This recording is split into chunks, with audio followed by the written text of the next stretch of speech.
আসসালামু আলাইকুম। বাংলাদেশের স্বাধীনের পর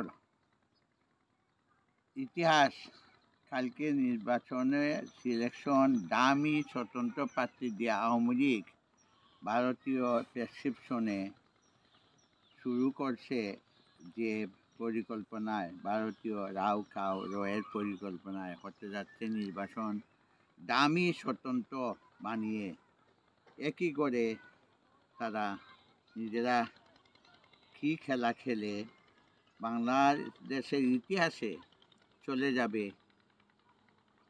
গণতন্ত্রের হয়ে যাবে কবর। কেউ কি রাখছে খবর? আরে নতুন নব্য বাকশাল আসবে, লুটবে টাকশাল। নমরুদ ফেরাউন চলে গেছিল। এই 2041 সাল পর্যন্ত এই সরকার, হাসিনা সরকারকে ভারত নাকি রাখবে ক্ষমতা। 2041 সাল। হায় রে! আবার আমি যে কথাগুলো বলছি, আমেরিকার একখানে ক্ষমতা ছিল, বিশ্বভরে এশিয়াকে নিয়ন্ত্রণ করত। তথাকথিত ভারতের সাথে তাদের ছিল মোদির সম্প্রীতি, মোদির সাথে ট্রাম্পের সম্প্রীতি। হারে সেই প্রীতি ভারত সফরে এসে ট্রাম্প কি দিয়ে গেছে? আমেরিকার ইন্দো মার্কিন ট্রিটির বলে বাংলাদেশকে কি ছেড়ে দিয়েছিল তারা ভারতের হাতে। সেই প্রীতি, কাঁঠাল রানীর প্রীতি কাঁঠালের আটার মতো ধরে আছে বাংলাদেশকে তারা ছাড়ছে না। না ছাড়ার কারণ, বাংলাদেশের বুকের উপর দিয়ে আগরতলা যায়, কলকাতা থেকে ট্রেন যাবে, বাস যাবে, সব যাবে। কি এমন চুক্তি! হায়রে! আবার চট্টগ্রাম পোর্ট থেকে আগরতলা যাবে বিনা শুল্কে, সব গুমট হয়ে যাবে পাস। হায়রে! সব গুমট কে করবে সিসিং ফাঁক? সব গুমট হয়ে যাবে পাস যদি একটা সুষ্ঠু নির্বাচন হয়। বিএনপিও আরও সম্ভাবনা ইসলামিক দল ক্ষমতায় আসে। কি করবে পিতার হাঁস? সব কিছু হয়ে যাবে পাস, তাই তো বিএনপিকে ডুবে রাখেছে। জনগণের কথা বলবে বিএনপি। কি করবে পিতার হাঁস? কারণ সেই কাটার প্রীতি, ট্রাম্পের সাথে মোদির প্রীতি কাঁঠালের আটার মতো এখনো লেগে আছে বাংলাদেশের এই যে আগামীকালের নির্বাচনে। সেই প্রীতির আটা লাগছে, তবে ছুটবে না। আমেরিকা যতই চিল্লাচিল্লি করো, ইন্দো মার্কিন ট্রিটি বাংলা তাদের সাথে সম্প্রীতি। যদিও ট্রাম্প চলে গেছে, এখন ট্রাম্পের বদলে আমেরিকায় আসে নতুন প্রেসিডেন্ট জো বাইডেন। এইটাতে ভারত সে কাতলা আটার মতো লাগিয়ে আছে প্রীতি। বাংলাদেশের গণতন্ত্র হ্যাক করে রেখেছে তারা তাদের হাতে বাংলাদেশ। তাই তো জন বাইডেন বা পিটার হাস কারো কোনো দাম নেই। কি করবে পিটার হাস? সবাই আশ্চর্য হয়ে গেছে দিল্লি সফরের পর। পিটার হাস কেন চুপচাপ, কেন হয়ে গেল চুপ? এই ঘন কুয়াশায় গোলাতে করে ভারত ঠিকই মারছে নির্বাচনী কূপ। তারা যেন প্রকারে তাদের সব কিছু হয়ে যাবে পাস। কিছু করবে পিটার হাস হয়ে গেছে চুপ। আরে চুপচাপ কিসের পিটার হাস? কেউ বলে দিল্লিতে নিয়ে কি ওকে মেরেছে পিটা। স্লো মোশন, স্লো পয়জন, আল্লাহ জানে। এগুলো আমেরিকার সিআইএকে রয়ে পেটে নিয়ে গেছে। আমেরিকারও দোষ আছে, তারা ভারতকে বিশ্বাস করে সাপকে তারা দুধকলা দিয়ে পুষেছিল, বাংলাদেশকে ছেড়ে দিয়েছিল। এরপরে পিলখানা হত্যাকাণ্ড, ভারত এখন আমেরিকাদের টেক্কা মারে। আগেও বলেছিলাম গুজরাটের সুরাত, সেখানে তারা হীরা কমপ্লেক্স করছে, বিশাল হীরার অফিস। সেটা নাকি পেন্টাগন আমেরিকান পেন্টাগন যে সামরিক দপ্তর, সেটাকে তারা মারছে টেক্কা। হায় রে! ট্রাম্প কার্ড মারছে। ট্রাম্পে যে শিখেছিল সেই ট্রাম্প কার্ড এখন বুমেরাং হয়ে আমেরিকারে মারে। পেন্টাগনের সাথে করে তুলনা। বলো না। বাংলাদেশে 2041 সালের দিকে চলে যাবে। যদি বাদশা থাকে হাসিনা 2041 সালে মরার আগে তাদের মনে হয় সরানো যাবে না। আল্লাহ জানে, নমরুদ ফেরাউন তো গেছে, ওর আয়াত আল্লাহ জানে। তারা বলে হাসিনাকে নাকি আজরাইলও মারতে আসবে না, নাউজুবিল্লাহ। হাসিনা না মারা পর্যন্ত আর ক্ষমতার মসনদে বসে থাকবে হীরক রানী, কাঁঠাল রানী, আরও কত ডিম থেরাপি মারে, ডিম ফ্রিজে রেখে নাকি খাবে, ফ্রিজিং করে। আর কার কৃষক, এখন আমি নাজিরাবাদে আমাদের বাড়ি, সাহেব বাড়ি, বিশাল দিঘি দিকি মরে দে, এই যে আমাদের বিশাল দিঘি, কৃষকের গড়ে আছে দেশি মুরগির ডিম, বানাইছে পিঠা। কদিন আগে আমি বলেছিলাম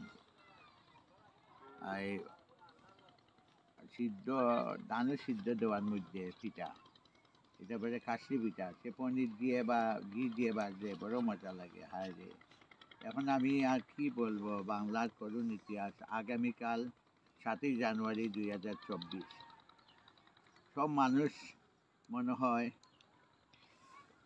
বড় আতঙ্কে আছে। এরপরে চিরতরে গণতন্ত্রের পথ হয়ে যাবে রুদ্ধ। মানুষ এত ক্ষুদ্র, সেনাবাহিনীর উপরও মানুষ নাই আস্থা, বিশ্বাস, নিতে পারছে না নিঃশ্বাস। গণতন্ত্রের কথা কি বলবে? কিছু টিকটিকি মার্কা সাংবাদিক কি সাংঘাতিক, সরকারের লোকে আসে বলে ঠিক সরকার যা বলে বিভিন্ন দেশের নির্বাচন পর্যবেক্ষক টিম আসতেছে, কি করবে তারা? দূর ফিটায়, তারা যা বলে সত্যকে মিথ্যা করে বলে, আর সাংবাদিকরা তাই বলে। সব মিডিয়া আমেরিকার হাতে আছে এখনো অনেক ক্ষমতা, কিন্তু আমেরিকা ইন্ডিয়াকে বললে না কেন? এত কিছু আসে যাওয়া, দৌড়ঝাঁপ দরকার ছিল না। 2009 সালে 8 সালে না 9 সালে নির্বাচনে যেভাবে বলেছিল আমেরিকায় যে সরকার বদল করো, তখন ওটা হাওয়া ভবনকে তারা অতিরঞ্জিত করে ফলাও করেছিল। হাওয়ায় লুয়া হাওয়া, এখন লুয়া পাত্তা পাবে না, ডোনাল্ড লু। আরও মিলার আমেরিকান পররাষ্ট্র, এগুলা ভারতের কাছে নাই কোনো দাম। ভারত কোনো পাত্তাই দেয় না, বুড়ি আঙ্গুলটা হ্যাঁ আমেরিকা। কারণ আমেরিকা ভারতকে যা শিখেছিল, ভারত এখন ভারতের রূপে আমেরিকা যত আসে দিল্লিতে যায়, যত কঠোর হয়। ভারত এমন এক বেইমানি করছে, চীন রাশিয়া ওদের সাথে একটা সম্প্রীতি করে ফেলেছে। আমেরিকা শক্ত হইলে বলে তোমরা এখানে কি করবা? বাংলাদেশের নাকি ভারতীয় রাষ্ট্রদূত যদি ওই দিন যায় নাই, পরশুদিন বা ডাকে, সিইসির ডাকে, আমেরিকার সাথে মারছে তাল। অথচ বলে এটা বাংলাদেশের আভ্যন্তরীণ রাজনীতি। নিজেরা আভ্যন্তরীণ রাজনীতিতে পুরাপুরি যুক্ত, পুরোপুরি ইন্টারফেয়ার করে আছে যে নির্বাচনটা করতে। রয়ের প্রেসক্রিপশনে আবার বলে আমেরিকা আসছে, বলে না এটা তাদের আভ্যন্তরীণ বিষয় হইলে তোমরা যদি বাংলাদেশটি কখনো ইনশাল্লাহ অলিয়া উল্লারা খুবই, এবং এটা নিয়ে উৎকণ্ঠায় আছেন অলিয়া উল্লারা, বারে জেগে উঠছেন অলিয়া উল্লারা, হযরত বড় পীর আমাদের কাউসুল আব্দুল কাদের জিলানী এবং নবীজি, এবং অত্যন্ত আসমান থেকে হযরত ঈসা আলাইহিস সালাম, হয়তো ইমাম মাহদী আসার সুযোগ হয়। আমাদের সিলেটের পবিত্র ভূমি হযরত শাহজালাল, আরও যারা আছেন রাজশাহী বাগেরহাটের হুজুর অলিয়াউল্লাগণ, এমনকি মাইজবান্ডার, এই মাইজবান্ডার নজিবুল বসন্না, সবাই উঠকি বাংলাদেশের মানুষের যাতে অধিকার ফিরে আসে। পিতার হাস কী করবে আসে? আমাদের অলিয়াউল্লারাই তো চাচ্ছে যে বাংলাদেশের মানুষের অধিকার ফিরে আসুক। এত হাজার লাখ 94,000 কোটি টাকা হয়েছে পাচার। এটা কি কালকে এইগুলা যদি, এই জন্যই তো যে আবার ক্ষমতা আওয়ামী লীগের যে এইগুলা কোনো আর কেউ প্রশ্ন তুলবে না। তার যেন প্রকারে আমেরিকারে বুঝাইছে, হায় রে এইগুলা কি একটা দেশ হইল? এত কোটি ব্যাংক শূন্য, ব্যাংক লুপাট, হরিলুট। হাসিনা তো আগের থেকেই, হাসিনা মন্ত্রীগণ দিল্লিতে যায় গিয়ে বলছে হরিলুট, দুর্গার নামে তারা আর হরিলুট করছে। এখন কিসে নির্বাচনী বুট, সব জুট করবো আবার হরিলুট। দেশের শূন্য, সেনাবাহিনীর মানুষের আস্থার প্রতিচ্ছলন। সেনাবাহিনী যে তারা নামেই আছে, সেনাবাহিনীর একবারও ইমেজের কথা চিন্তা করে না। সেনাবাহিনী এসেছে, সেনাবাহিনী যদি থেকে যায় একবারে বাংলাদেশের জনগণের পক্ষে, আজকে সেনাবাহিনী রাতের শীতকালীন মহড়া নাই, তারা কি পাহারা দিবে নাকি ভোট কেন্দ্র বা জনগণের বিপক্ষে, বিএনপির বিপক্ষে যাবে? আমার মনে হয় না। এবার সেনাবাহিনী আসছে, যদি তারা থেকে যায় তাদের ইমেজ বাড়বে, জনগণ বলবে যে না সেনাবাহিনী। আজ পাকিস্তানে আমেরিকা যা চাইছে, নওয়াজ শরীফ ইমরান খান যত পপুলার ছিল তাকে সরিয়েছে, আর বাংলাদেশে ইন্ডিয়ার জন্য পারে না। কেন? ইন্ডিয়ার সব অকর্ম, সব অনাচার, সব লুটপাট হয়ে যাবে প্রকাশ। কি করবে পিতার হাস? তাই আমি অনেক অপ্রিয় সত্য কথা বললাম। 2041 পর্যন্ত, 2030 সালেই আমেরিকা বুঝে নিবে যদি এইভাবে চলতে থাকে। মাত্র 6 বছর। যে গোলা সাহেব শুনলাম 2030 সালে নাকি আমেরিকার নামগন্ধ ভারত লাগবে না বাংলাদেশে। হায় রে, এত কঠিন। এই হিন্দু জনসমস্ত এলাকা গোলা সাহেব আমাদের নাজিরাবাদে, আল্লাহ, এ কি হলো দায়, এ কি হলো বাংলাদেশের ভাগ্যের কাছে কি এই ছিল লেখা? হায় রে, বাংলাদেশ কপাল পূজা। শেখ মুজিব তো গণতন্ত্রের জন্য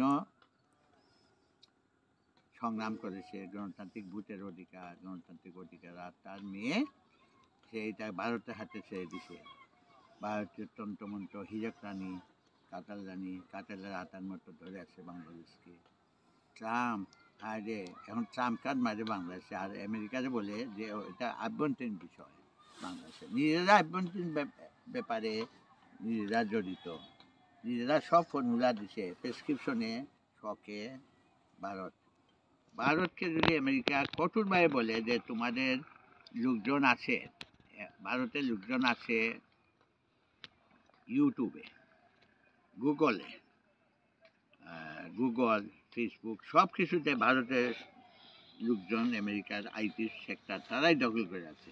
এদেরকে আর এদেরকে আমরা এখান থেকে, আমেরিকা থেকে, আমাদের আমেরিকার মিডিয়া, আমেরিকার ফেসবুক সব নিয়ন্ত্রণ করছে ভারতের লোক। এই তো আর আমেরিকান নাই দাম। আরেকটা জিনিস, যারা আমেরিকান পাসপোর্টধারী বাংলাদেশে আছে সবাইকে দিল্লি নিয়ে গেছে তাদের নখদর্পণে, দিল্লির হয়ে কাজ করে। আমাদের দেশে পুলিশ, আমলা, মন্ত্রী, নেতা পেতা যারা বিনা পুঁজিতে চাঁদা দিছে আওয়ামী লীগকে দিয়া, চাঁদা দিয়ে এখন তারা টাকার পাহাড় গড়বে। যেমন আমাদের মৌলভীবাজারে এমপি ছিল একজন, এখন 6টা বাড়ির মালিক আওয়ামী লীগের। তারা দেদারসে করছে কামাই, যেমন তারা হীরক রাজার দেশে রাজারও জামাই। সব এমপিরা এবার হবে, নেতা হবে, মন্ত্রী হবে, সব যেন হীরক রানীর জামাই। তারা এখানে অনেক পুঁজি দিছে, চাঁদা দিছে। হায় রে, এইরকম হরিল, আরে হরি হরি, বাংলাদেশের গণতন্ত্র গেছে মরি। ইয়া আল্লাহ, ইয়া আল্লাহ, অলিয়া উলিয়াদের তুমি বাংলাদেশটাকে বাঁচাও, ইয়া আল্লাহ। আমরা সবাই মিলে দোয়া করি। আর সেনাবাহিনীর জন্য বড় এরা এখন বিদায় মতো করে মিউ মিউ, তাই তাদের পানে আমি দেই না বিউ। কিসের শস্য বাহিনী? আল্লাহ, সীমান্তে যখন হত্যা করে তখন বিজেপি চুপ থাকে, আর এখন নিজের দেশের মানুষের সাথে ইয়া করে। এত বিজেপি, হায় রে বিজেপি, সেনাবাহিনী, কি বলবো আর তাদের কাহিনী। যা দিয়ে শুরু করছিলাম, ভারতের সাথে, মোদির সাথে ট্রাম্পের সম্প্রীতি, ট্রিটি, ইন্দো মার্কিন ট্রিটি, যার ফলে এই ট্রিটি আমেরিকা এখন যত শক্ত হয়েছে। এই ট্রিটি কী ছিল? আর ভারতের মোদি হাসিনার সাথে কী ট্রিটি করছে, চুক্তি, যে বাংলাদেশে দিয়েই দিছে। মালদ্বীপকে চীন নেওয়ার পরে, চীনা বলে নেওয়ার পরে আমেরিকা ভারতের সৈন্যদের সব বহিষ্কার করছে। ধীরে ধীরে ভারতের সৈন্যরা মালদ্বীপ থেকে ফিরে আসছে। বাংলাদেশে আমেরিকা যত ভারতের মুখী হচ্ছে, আমার মনে হয় চীনও এখানে একটা ব্যবস্থা নেবে। চীনের বলে যাইতে বাধ্য হবে। চীন তো এমনি বলছে আওয়ামী লীগের পক্ষে, কিন্তু লাদাখের দিকে চেয়ে দেখ, লাদাখ, হায় রে, আরও আমাদের বাংলাদেশটারে কি ইন্ডিয়ান বলে চলেই গেল। তাই চীনের যদি আবার মালদ্বীপের মতো বাংলাদেশটারে দেখে, তাহলে ইন্ডিয়ার হাত থেকে বাংলাদেশটারে মুক্ত করে চীনেরও ভূমিকা আছে। হায় রে প্রাচীন চীন, হায় রে চীন। আজ রোহিঙ্গা ইস্যু আমেরিকা অনেক সাহায্য করলো। কী খেলো আমেরিকা? গালি জুতা খেলো আমেরিকার ইয়েতে, ভারত আমেরিকাতে মাথায় জমাইতে দিচ্ছে না বলে যে এটা বাংলাদেশের আভ্যন্তরীণ বিষয়। হ্যাঁ রে, নিজেরা পুরা তাদের বলয়ে নিয়ে কর্তৃত্ব করছে, নির্বাচনী সব কিছু শখে নিয়ে যাচ্ছে, বাংলাদেশ তাদের নিয়ে গেছে। যেদিনের প্রকারে অবৈধ সরকারকে ক্ষমতা রাখা নব্য নমরুদ ফেরাউন হিরকটা নিয়ে তারা একটা কথা বলছে, আমেরিকাদের দিচ্ছে গালি। পিটার হাসনি আমাদের চিনতে তো আল্লাহ তাকে রক্ষা করুন, সে নিয়ে গালি খাইয়ে যেতে হয়। কাদিমে মদিনা বান্দিগত গাড়ি বলে হয়েছিল হামলা, আর পিটার হাস কেন দিল্লি থেকে এসে চুপচাপ, কেন সব থেমে গেছে তার দৌড়ঝাঁপ, গণতন্ত্র কি চিরতলে চলে গেল? আল্লাহ, আমার কথাগুলো শুনুন আপনারা। আমি টিকটিকি মার্কা সাংবাদিকের মতো বলবো না, হাসিনারটা কি খাম নিয়ে বলে ঠিক ঠিক, আপনি যা করেন ঠিক ঠিক, ভারতীয় বলো এসব 60 জন পাচ্ছেন নাকি ভারত, 60 জন তো আমি বলবো সবই ভারতের নিয়ন্ত্রণে হচ্ছে, দামি স্বতন্ত্র সবই ভারতের। ইয়া আল্লাহ, আমি এখন আমাদের দিঘির পাড়ে আসি, বড় একটা দিঘি, বিশ্ব তোমরা আসো, পর্যটক আসো, আমাদের দিঘিতে অনেক সুন্দর স্থির হয়ে আছে নদী, আর সমুদ্রে আসে কত ঢেউ, আমেরিকান বার্তা নিয়ে যায়, আটলান্টিক পার হয়ে আসে না বলে আটলান্টিক পার হয়ে যাওয়ার দরকার নাই। জয় হারে, আবার কি নির্বাচনের মাধ্যমে আমাদের লাগে আবার ভয়, বাংলাদেশ চিরদিন হয়ে গেল আবার পরাজয়, গণতন্ত্রের পরাজয়। আজ মনে পড়ে সেই গান আব্দুল জব্বারের, তুমি কি দেখেছ কবু জীবনের পরাজয়, দুঃখের দাহনে করুণ রোদনে তিলে তিলে তার কয়, তিলে তিলে তার কয়। আমি বলবো বাংলাদেশের গণতন্ত্র আগামীকাল হয়ে যাবে পরাজয়। জীবনের কি বাংলার জীবনে, বাংলার যে হয়েছিল কত বছরের, আবার আগামীকালের 7ই জানুয়ারি 2024 গণতন্ত্র হয়ে যাবে পরাজয়, পরাজয়। ইয়া আল্লাহ, আবার আমরা কবে পাবো মুক্তি? আরে আল্লাহ, আমেরিকান সপ্তম নৌবর আসবে না, তার নিরাপত্তার জন্য আসা উচিত কূটনীতিক বলয়ে। আল্লাহ তুমি বাঁচাও। রাষ্ট্রদূত আমাদের মেহমান, আমি কদিন আগে বলছিলাম রাষ্ট্রদূতকে একটা পিঠা খাওয়াইতে পারি নাই, আমি চিনি না আমেরিকারা, আমার সাথে কোনো সম্পর্ক নাই। আরে এখন আমিও বড় শীতল শীতল, আমাদের সিলেট ঐতিহ্য ছিল শীতল পাটি, আর এই যে আমি আর একটা জিনিস দেখাই, শীতল পিঠা, এই শীতের দিনে শীতল পিঠা গরম গরম, এটা পনিরের একটা সালাদ ক্রিম আমার ছেলে আমাকে দিয়েছে, ইমে আমার বাইরে, এই যে এটার সাথে গরমের সাথে এই যে এইটা ক্রিম, এটা হলো পনিরের ক্রিম, এত মজা সুস্বাদু। আল্লাহ, এই আমাদের রাষ্ট্রদূত মেহমানকে যদি আমাদের বাংলাদেশে গরিব কোনো গ্রামে নিয়ে, কারণ এখন উনি ভারতীয় রাষ্ট্রদূতের সাথে আসে নাই দেখায়, অথচ সবাই জানে ভারতে সব কিছু করছে। শীতল পিঠা এভাবে খাওয়াইতে পারতাম, আরও অনেক পিঠা উৎসব করতে পারতাম। হাসিনা এগুলো করে না, হাসিনারে বলে পিঠার হাতকে পিটাবে তার লোকজন। আল্লাহ, এটা কি একটা কথা হলো? আমাদের মেহমান, আমাদের লাখ লাখ লোক আমেরিকা যাচ্ছে, শান্তিতে থাকছে, বড় দেশ, বিশাল দেশ আমেরিকা, আমাদের যেমন বিশাল একটা দিঘি, আমি কোনদিন যাবো না, আমি স্বপ্ন দেখি না আমেরিকার কথা, কিন্তু আমি যা সত্য তাই বললাম, সত্য কথা কে বলতে পারে? ধন্যবাদ।